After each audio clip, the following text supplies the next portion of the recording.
مشکلات آ جاتی ہیں، تکلیفیں آ جاتی ہیں، زندگی میں حادثات ہو جاتے ہیں جو آپ نہیں چاہتے، جس کا آپ نے کبھی تصور نہیں کیا ہوتا، وہ کام بھی کئی دفعہ ہو جاتا ہے۔ اب اس میں کرنا کیا ہے؟ اس کو کس اینگل سے دیکھنا ہے؟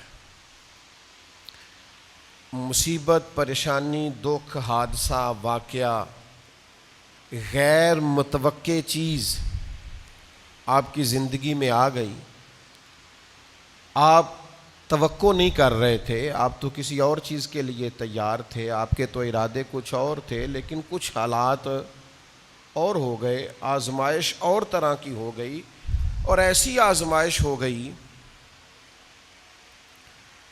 جس کا آپ کا ذہن نہیں تھا کہ یہ بھی میرے لیے ہو سکتی ہے۔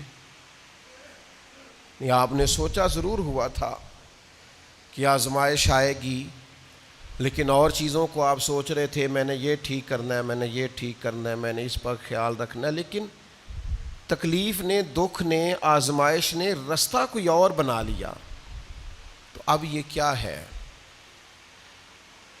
ہم چونکہ متلاشی ہوتے ہیں سکون کے، راحت کے، کہ اب میں نے یہ ٹھیک کر لیا ہے، اب میں نے گھر بنا لیا، میرے بچے تھوڑے سیانے ہو گئے، فلاں کام میں نے آپ اپنے حساب سے اب درست سمت کرتے ہیں، لیکن یہ بیچ میں سے ایک مصیبت اور آ گئی، تو کس اینگل سے دیکھنا ہے؟ ترمذی شریف کی حدیث سنیے، نبی پاک علیہ السلام نے فرمایا، رب جسے بڑا ثواب دینا چاہتا ہے نا، اسے بڑی آزمائش میں مبتلا کرتا ہے۔ اور اگلے لفظ سنیں گے تو آپ اور خوش ہو جائیں گے۔ حضور فرماتے ہیں جب اللہ تعالیٰ کسی قوم سے محبت کرتا ہے نا، تو پھر انہیں آزمائش میں ڈال دیتا ہے، جو اس آزمائش میں رب سے راضی رہے نا، رب بھی اس سے راضی رہتا ہے، اور جو اس آزمائش میں ناراض ہو جائے نا، شکوے کرنے لگ جائے رب کے، اللہ بھی اس سے ناراض ہو جاتا ہے۔ آزمائشیں تو آئیں گی، دکھ تو آئیں گے، یہ آ جاتے ہیں، ان کا بڑا مزہ ہوتا ہے۔ آپ کو پتہ ہے زخموں کا بھی مزہ ہوتا ہے۔ زخم ٹھیک ہونے پہ آ جائے نا کبھی، اس پر انگلی رکھ کے دیکھے، مزہ آتا ہے، اس پر ہلکی ہلکی خارش کرنے کو جی چاہتا ہے زخم، لیکن اگر پکا ہو جائے نا تو مزہ دینے لگ جاتا ہے۔ زخموں کو پکا لو، زخموں کو پختہ کر لو، یہ مزہ دینے لگ جائیں گے۔ اگر آپ زخموں کو پکائیں گے نہیں، کچا زخم رشتہ ہے، لیکن پکا ہو جائے پھر مزہ دیتا ہے۔ تکلیف اگر آپ سمجھیں کہ میرے محبوب کی طرف سے آئی، ویسے محبوب پہ غصہ نہیں آتا، پتہ آپ کو؟ جس سے پیار ہو جائے اس کی بری باتیں بھی انسان کو اچھی لگتی ہیں، اس کا عیب نظر نہیں آتا۔ آپ کو کبھی یہ اندازہ ہو جائے نا کہ دکھ جو آیا ہے، تکلیف جو آئی ہے، راحت جو آئی ہے، کرم جو آیا ہے، عطا جو آئی، تو یہ آئی ہے محبوب کی طرف سے، یعنی دکھ آیا ہے، آیا کدھر سے ہے؟ اچھا چلیں ٹھہرے، آپ رکیں، میں بتاتا ہوں آپ کو۔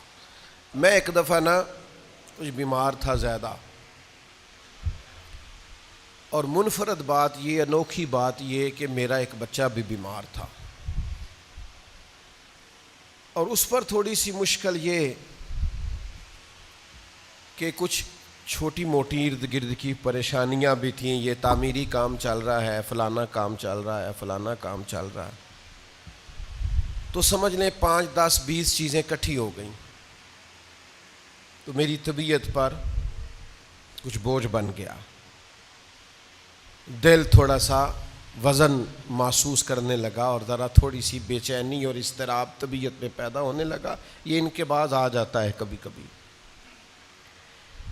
تو اس کی تدبیریں، اس کے معاملات بھی میں دیکھ رہا تھا، لیکن تھوڑا سا نا زیادہ ذہنی طور پر میں اپنے آپ کو تکلیف میں محسوس کرتا تھا۔ تو ایک رات میں تسبیح میرے ہاتھ میں تھی، تو میں حسبنا اللہ و نعم الوکیل نعم المولا و نعم النصیر، اس کا میں وظیفہ پڑھ رہا تھا۔ تو پڑھتے پڑھتے میں نے نا سائیڈ چینج کی، رخ پھیرا، اچھا کبھی کبھی یہ ہوتا ہے کہ آپ کے اندر سے ہی دکھ اٹھ رہا ہوتا ہے اور کئی دفعہ آپ کے اندر سے ہی سکھ اٹھ آتا ہے، جواب آ جاتا ہے.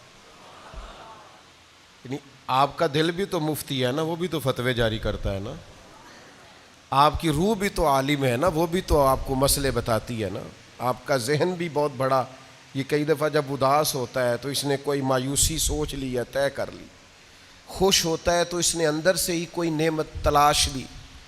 میں نے رخ چینج کیا تو میرے اندر سے آواز آئی، یار تو بڑے بیوقوف ہے. تیرا کسی جگہ نام لکھ دیتے ہیں لوگ، وہاں ہزاروں لوگ جمع ہو جاتے ہیں. مسجد میں پنکھے پورے نہیں چلتے، لوگوں کو کوئی خاص پروٹوکول نہیں ملتا.